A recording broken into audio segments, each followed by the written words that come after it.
Disulang ya. Assalamualaikum warahmatullahi wabarakatuh. Waalaikumsalam warahmatullahi wabarakatuh. Gimana hari ini? Sehat? Alhamdulillah sehat, Miss. Alhamdulillah. Udah siap? Miss mau nanya nih, kira-kira kalau misalnya ujian di bulan Desember awal, kalian sudah pada siap? Udah ada persiapan untuk belajar? Ujian akhir semesternya? Ada? Belum ya? Jadi untuk hari ini kita masih ada satu pertemuan lagi sebelum UH terakhir, yaitu UH mengenai fungi. Hari ini kita bakalan bahas mengenai peranan fungi sendiri. Sebelum kita memulai pelajaran kita hari ini, ada baiknya kita mengucapkan Bismillahirrahmanirrahim. Semoga pembelajaran hari ini dapat berjalan dengan lancar. Oke? Sebelumnya, kalau kita bahas mengenai peranan fungi, berarti indikator yang harus kita identifikasi atau yang harus kita pahami tujuannya yaitu mengetahui peranan dari fungi. Kalau dibilang mengenai peranan, menurut kalian itu gimana? Peranan fungi. Berarti dia itu apa sih? Apa menurut kalian? Kalau dibilang peranan itu mengacu kemana? Kemanfaat, kebutuhan, keuntungan, dan lain-lain ya kan? Nah, jadi kalau kita bahas mengenai peranan, misal satu organisme itu pasti memiliki peranan baik itu menguntungkan maupun merugikannya. Ada yang cenderung merugikan, ada yang cenderung menguntungkan. Nah, menurut kalian sendiri, fungi itu cenderung menguntungkan atau merugikan? Ada yang menguntungkan dan merugikan, Miss. Kalau menurut kalian, dia lebih yang kalian tahu, fungi itu fungsinya apa sih sebelum kita belajar lebih jauh? Pengurai bahan makanan, Miss. Bahan makanan, selain bahan makanan? Untuk bioteknologi, Miss. Bioteknologi seperti? Tempe, Miss. Tempe, Miss. Oke, bioteknologi konvensional ya berarti. Nah, selain itu apa lagi?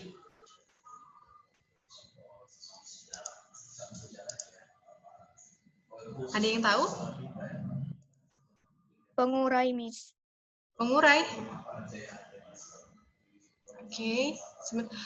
Miss masih dalam keadaan screen share nggak di sini? Iya, Miss. Iya kan? Soalnya tadi laptopnya mati. Jadi langsung aja biar kalian pun lebih paham mengenai peranan fungi sendiri. Jadi fungi itu punya peranan yang menguntungkan dan merugikan. Nah, di sini sebelumnya, kalau misalnya habitat fungi itu sebenarnya di mana? Di pelajaran kita sebelumnya, fungi itu dapat hidup di mana aja sih kira-kira?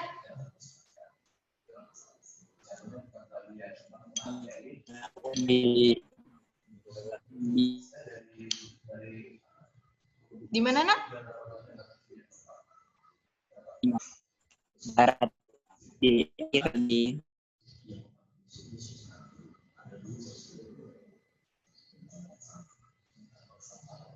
Suara kalian nggak jelas. Coba yang lain, ada yang bisa? Fungi hidupnya di mana sih? Habitat utamanya di mana sih kira-kira?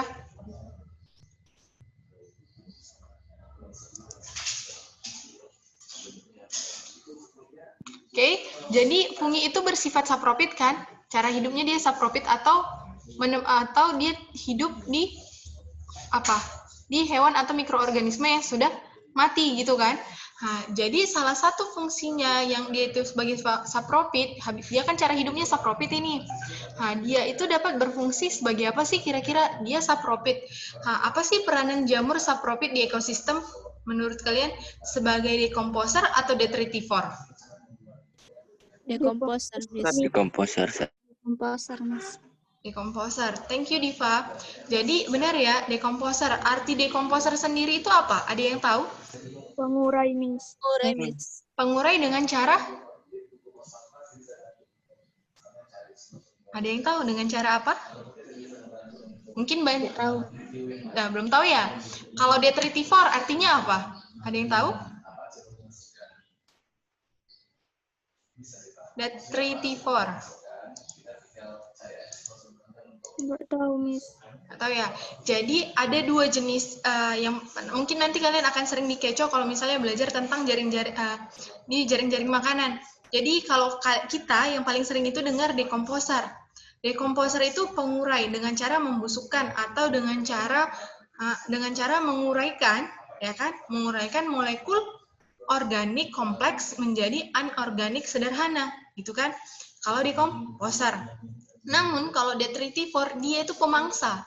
Maksudnya kayak ada beberapa dia itu memangsa makanan senyawa organik, tapi dengan cara membusukkan. Contohnya itu kalau kalian tahu ada elang, jenis elang yang disebut sebagai detritivore, tapi bukan dekomposer. Dia tidak dapat menguraikan, gitu ya. Pemangsa lebih jenisnya detritivore. Nah, di sini salah satu, kalian masih ingat nggak di awal pertemuan mengenai fungi, Miss ada bahas mengenai Panaeolus sp. Menurut kalian, kalau berdasar gambar ini, dia hidupnya di mana sih? Coba kalian perhatikan, ini di tanah atau kotoran? Ini. Jadi ini ada, Miss ambil contoh Panaeolus sp, dia biasanya ini hidupnya di kotoran sapi, kotoran ternak lain-lainnya. Jadi fungsi Panaeolus sp ini, dia dapat menguraikan senyawa organik kompleks yang ada pada kotoran sapi tadi menjadi senyawa anorganik. Makanya ada istilah kan, kalau misalnya kalian tahu kan pupuk kompos? Pupuk kompos kan banyak mengandung unsur hara. Sebelum dia menjadi pupuk kompos sendiri dari kotoran hewan, kotoran ternak lain-lainnya, itu harus diuraikan dulu oleh beberapa jenis jamur. Salah satu jenis jamur yang dapat menguraikannya yaitu jamur Panaeolus sp. Dia dapat membusukkan atau menguraikan senyawa organik kompleks menjadi senyawa anorganik sederhana. Bisa menjadi beberapa unsur hara yang dibutuhkan tanah. Bisa menjadi magnesium, nitrogen, fosfor, sulfur, dan lain-lain yang dibutuhkan oleh tanah. Caranya itu, ini jamur Panaeolus ini dapat mensekresikan atau menghasilkan enzim hidrolitik ekstraseluler atau yang disebut sebagai eksoenzim. Jadi eksoenzim ini ada beberapa jenis enzim yang akan dihasilkannya. Bisa enzim protease yang mendegradasi protein, atau enzim kitinase yang dapat mendegradasi kitin, senyawa kitin yang terdapat pada dinding sel dari jamur ini sendiri, maupun senyawa ataupun ada enzim fosfatase yang dapat mendegradasi enzim fosfat, dan juga selulase, enzim selulase. Enzim selulase ini dapat mendegradasi selulosa. Selulosa tahu kan? Tahu, Miss. Protein, kitin, fosfat, selulosa, sudah nggak bingung kan? Senyawa organik, ya kan? Senyawa organik ini tadi akan dipecah oleh enzimnya masing-masing menjadi senyawa yang lebih sederhana, gitu. Jadi peranan jamur yang pertama yang menguntungkan yaitu berupa dekomposer dengan cara menguraikan dengan bantuan enzim hidrolitik. Itu ya, satu. Yang kedua, Miss mau nanya nih, menurut kalian, ataupun gini, kalian pernah masak kue, roti? Khususnya perempuan, ada yang pernah bikin roti, donat, gitu? Ada yang pernah? Atau yang cowok-cowok ini, ada pernah bikin roti? Pernah, Miss. Pernah, Miss. Pernah ya. Kalau Miss tanya, kira-kira apa sih bahan-bahan dari pembuatan roti sendiri? Ragi, Miss. Bahan utamanya apa? Ragi, telur, tepung, mentega, gitu kan? Miss. Gula. Itu kan bahannya. Kalau misalnya alatnya, apa aja sih yang diperlukan? Open, Miss. Ada oven, apalagi kira-kira bahan pengaduk dan lain-lain ya kan? Ada pakai mixer, ada yang nggak pakai mixer, gitu kan? Jadi kalau kalian tahu, tadi kan kalian ada bilang ragi nih. Ragi dalam pembuatan roti itu biasanya kita menggunakan salah satu jenis fungi berupa Saccharomyces. Ada yang tahu? Crassicae atau Crassicae aja dibilang ya. Jadi fungi ini dapat membantu dalam pembuatan roti, alkohol berupa bir. Ada yang tahu caranya gimana? Gimana sih ragi bisa membuat atau fungi dapat membantu dalam pembuatan roti gitu? Ada yang tahu caranya gimana? Nah, Miss kasih ya, ini informasi sedikit. Jadi, gimana sih caranya suatu ragi? Ragi itu nanti akan melakukan, atau Saccharomyces cerevisiae akan melakukan suatu proses namanya fermentasi alkohol. Nah, kalau dia fermentasi alkohol kan akan menghasilkan alkohol. Namun di sini yang harus kalian garis bawahi, gimana sih caranya roti itu dapat mengembang? Kalau dalam fermentasi alkohol, di sini kan tepung. Tepung itu kan amilum. Amilum nanti akan diuraikan menjadi glukosa. Nah, glukosa itu akan dipecah lagi, melepaskan karbon dioksida dan etanol ataupun alkohol. Alkohol tadi akan membantu dalam proses pengembangan dari roti sendiri. Jadi kalau misalnya kalian pakai ragi, terus kalian diamkan, nanti kan adonannya akan mengembang tuh kan. Nah, di situ berarti proses fermentasi alkoholnya sudah berlangsung. Namun pernah nggak kalian mikir, berarti Miss, kalau saya makan roti, saya mengkonsumsi alkohol. Menurut kalian gimana? Kita mengkonsumsi alkohol nggak waktu kita makan roti? Ada yang mau ngasih opininya? Oh iya, Miss. Iya, tidak ya. Walaupun dia waktu proses fermentasinya dihasilkan, namun alkoholnya itu akan pecah atau hilang ketika melalui proses pemanasan, gitu. Jadi alkoholnya hilang atau dilepaskan, namun proses pemanasan ini akan mengendapkan molekul-molekul atau karbon dioksida yang digunakan untuk mengembangkan kue tadi, gitu ya.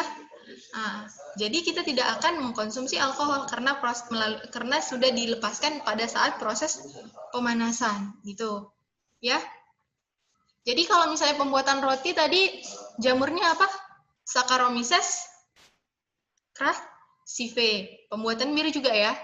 Nah, jadi di sini ada lagi nih pembuatan makanan lainnya berupa tempe, singkong, tape singkong maupun pembuatan keju. Nah, biasanya kan kita paling sering lihat keju cheddar. Di sini Miss akan kasih contoh salah satu jenis keju Roquefort. Roquefort ini biasanya di luar yang banyak. Namun ini salah satu pengguna, dia itu memanfaatkan jamur berupa Penicillium roqueforti. Nah, ini ya untuk kejunya sendiri. Namun kalau yang paling sering nih kita konsumsi ada tempe ataupun singkong, itu dengan bantuan beberapa kelompok dari jamur zygomicota berupa Rhizopus oryzae maupun Mucor java maupun bagian Mucor javanicus. Nah, jadi kalau kita mau buat tempe ada dua jenis dari fungi yang bisa kita gunakan, yaitu Rhizopus oryzae maupun Rhizopus oligosporus, ya. Nah, tuh. Apalagi nih kira-kira ada pembuatan wine. Pembuatan wine melalui proses fermentasi alkohol juga nggak kira-kira? Nah, dengan memanfaatkan bahannya berupa anggur. Di sini ada fungi yang berperan dalam proses fermentasi itu pemecahannya, yaitu Saccharomyces ellipsoideus maupun tuak yang paling banyak di daerah Sumatera Utara, khususnya daerah dingin, yaitu Saccharomyces tuak. Ataupun paling sering kita gunakan nih, ada kecap. Pada proses pembuatan kecap, dia itu melakukan dua proses fermentasi. Fermentasi kacang kedelai dan fermentasi moromi dengan bantuan kelompok mikroorganisme jamur berupa Aspergillus wenti maupun Aspergillus oryzae, keduanya biasanya. Namun pada proses pembuatan tauco, Aspergillus oryzae ini juga digunakan nih dalam pembuatannya. Kira-kira apa sih perbedaan dari pembuatan tauco sama pembuatan kecap? Kalau Miss tanya, sama nggak kedelai yang digunakan pada proses pembuatan tauco sama kedelai yang digunakan pada proses pembuatan kecap? Beda, Miss. Apa jenisnya atau gimana? Bedanya yang mana? Kira-kira juri ya? Kalau kecap kedelai hitam, Miss. Kalau yang tauco? Putih, Miss. Kedelai yang biasa kan? Sama kedelai pada tempe, ya kan? Coba kalau kalian perhatikan yang ini lagi. Yang di sebelah kanan ini, menurut kalian ini makanan apa? Oncom, Miss. Oncom. Kalau oncom itu dibuat dari bahan utamanya apa? Ada yang tahu? Tempe. Tempe? Miss. Tempe? Tempe Jadi bisa juga pakai ada oncom tempe istilahnya, tapi yang Miss ambil ini dia oncom dari kacang tanah atau oncom hitam. Dari proses pembuatan oncom hitam, itu kan, proses pembuatan oncom hitam ini kita membutuhkan mikroorganisme berupa Neurospora crassa. Neurospora crassa ini akan membantu memproses pembentukan kapang pada kacang tanah tadi, gitu, ya. Jadi kalau misalnya beberapa jenis yang sudah disebutkan ini termasuk kelompok Zygomicota, Basidiomycota, atau apa kira-kira? Ada yang tahu? Zygomicota, Miss. Zygomicota. Basidiomycota. Ini kalian nebak-nebak ini. Ascomycota ya, Saccharomyces, tuak, Aspergillus wenti, ini masuk ke Ascomycota. Nah, kalau yang ini, Volvaria volvaceae, atau sebelum kita bahas nama-namanya, ini biasanya kita gunakan untuk pembuatan apa? Kita makan langsung kan? Iya, Miss. Kalau yang ini namanya jamur apa? Ada yang tahu? Yang ini deh. Ini jamur apa kira-kira? Kalau dari bentuknya ini mirip apa? Jamur tiram. kuping. Jamur kuping ya. Kalau misalnya kalian punya Instagram ini atau TikTok, paling sering ini jamur paling sering dipakai lah untuk bikin makanan-makanan. Kira-kira ada yang tahu ini jamur apa? Jamur Miss. Apa? Jamur enoki. Benar ya, jamur enoki. Walaupun kan sekarang ada bilang bahwa jamur enoki itu beracun, tapi itu khusus di bidang pertanian yang di Korea Selatan ya, tidak semua jamur enoki itu beracun. Dia ada dari budidaya di Korea Selatan itu yang menyebabkan jamur enokinya itu beracun gitu, ya. Nggak semuanya beracun, walaupun udah ditarik dari pasaran, tapi ada beberapa yang jual itu dia tidak produksi dari pertanian di Korea Selatan, jadi aman untuk dikonsumsi. Kalau yang ini biasanya kalian temukan di makanan apa? Ada yang tahu ini jenis jamur apa? Tiram. Jamur apa, Bang? Kalau jamur tiram itu yang biasanya kita buat jamur crispy. Kalau ini jamur kancing. Ini jamur merang, ini jamur kuping, ini jamur shiitake, ini jamur enoki, ini jamur kancing. Itu ya. Nama latinnya Volvaria volvaceae untuk jamur merang.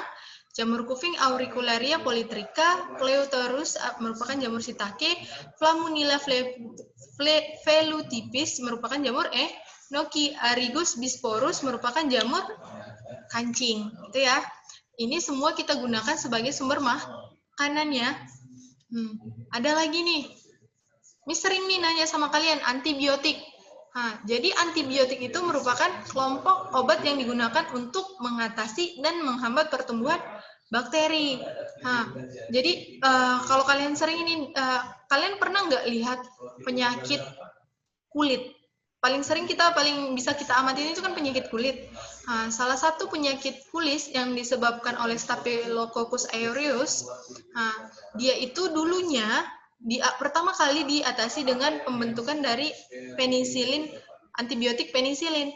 Antibiotik penisilin ini merupakan antibiotik yang dibuat dengan bantuan fungi jenis Penicillium chrysogenum atau dulunya dikenal sebagai Penicillium notatum, ya. Jadi Penicillium chrysogenum itu nama terbaru dari Penicillium notatum, gitu ya. Jadi dia digunakan untuk pembentukan penisilin atau antibiotik. Jadi ini kan obatnya digunakan untuk mengatasi atau menghambat pertumbuhan bakteri. Namun kalian pernah dengar nggak ada istilah resisten terhadap antibiotik? Ada satu kondisi di mana resisten terhadap antibiotik. Pernah dengar?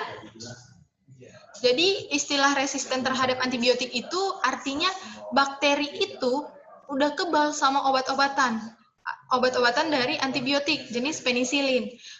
Jadi ada beberapa turunan dari penisilin berupa ampicillin dan oksasilin. Nah, ada ampicillin, oksasilin, sama cephalosporin dan kelompok grisofulvin. Nah, jadi ada bedanya nih. Kalau yang ampicillin digunakan untuk mengatasi bakteri jenis kayak gonorrhea.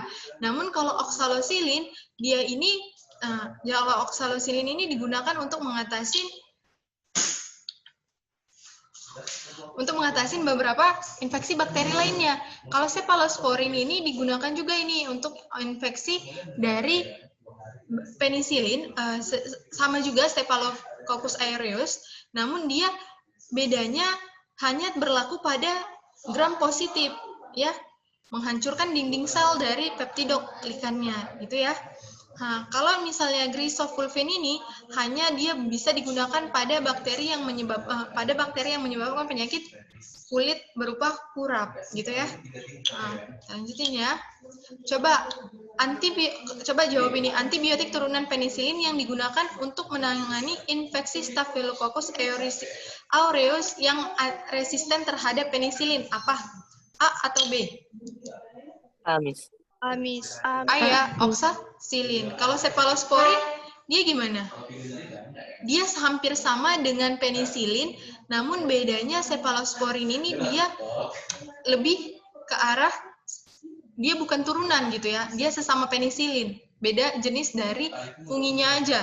Kalau dia penisilin menggunakan penicillin chrysogenum, namun kalau cephalosporin dia Cephalosporium acremonium, gitu ya perbedaannya.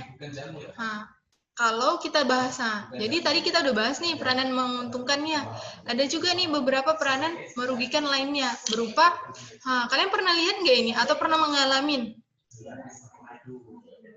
Ada yang pernah lihat ini? Ini menurut kalian apa? Ada, Miss. Ada yang tahu kira-kira ini? Yang ini, yang kakinya, ini kira-kira kuku kakinya kenapa? Jadi kuku kakinya itu kayak ngalamin pembusukan, namun bukan pembusukan. Dia ini kayak rusak kuku kakinya, jadi kayak hancur. Ini disebabkan oleh infeksi kuku jari, disebut yaitu fungi berupa Tinea unguium. Sedangkan kalau yang ini, mungkin banyak yang menderita ini. Biasanya laki-laki nih yang paling sering. Jadi ketika panas-panas langsung dicuci mukanya, gitu kan? Belum keluar semua keringatnya. Ini yang kita sebut sebagai penyakit panu. Biasanya ada di muka, punggung, di seluruh daerah kulit ya. Kalau panu, dia jadi kayak ada bintik-bintik putih. Disebabkan oleh fungi Tinea versicolor. Namun ada juga nih yang bikin kayak ada bentuk kapang baru atau miselium baru di muka kita ini. Coba penebalan, ya kan? Biasanya gatal ini. Jadi ini apa kira-kira? Kurap, disebabkan oleh mikrosporum, ya. Atau ada juga nih salah satu jenis jamur yang dapat menyebabkan sariawan yaitu Candida albicans. Jadi dia ini jamur yang menginfeksi bagian-bagian kulit. Tergantung daerah bagian kulitnya, dia akan menyebabkan suatu penyakit yang berbeda. Misal kalau dia di daerah mulut, gitu kan, menginfeksi kulit bagian mulut, misalnya di bibir, di lidah, dia itu akan menyebabkan sariawan.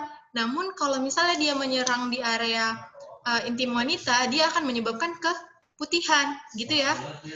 Sedangkan ada juga nih salah satu jenis Penicillium idiobioticum yang dapat menyebabkan pembusukan pada apel, gitu ya. Coba ini pertanyaan Miss terakhir, ada yang tahu jawabannya? Peranan Rhizopus oryzae dalam proses pembuatan tempe adalah?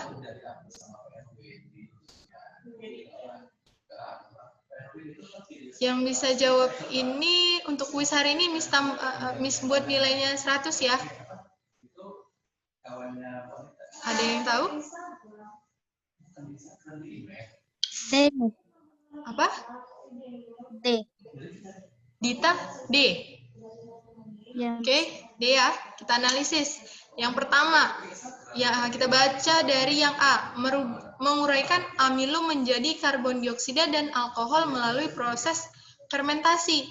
Ini bukan Rhizopus oryzae ya, namun Saccharomyces cerevisiae, gitu ya. Berarti yang A salah. Yang B, menguraikan karbohidrat kompleks menjadi karbohidrat sederhana dengan melepaskan panas.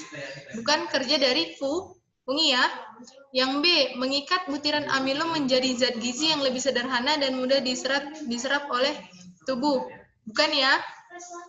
Yang D, menguraikan protein dan karbohidrat kompleks pada biji kacang kedelai menjadi zat gizi yang lebih sederhana. Misalnya nih, kalau dalam proses pembuatan tempe kan kita pakai kacang kedelai. Jadi apa sih yang diuraikan protein dan karbohidrat yang ada pada tempe tersebut? Ya, dibuat menjadi struktur kapang yang dapat mengikat satu kedelai lain dengan kedelai lainnya. Sehingga zat gizinya lebih sederhana dan mudah dikonsumsi oleh tubuh. Berarti jawabannya D. Benar ya, Dita?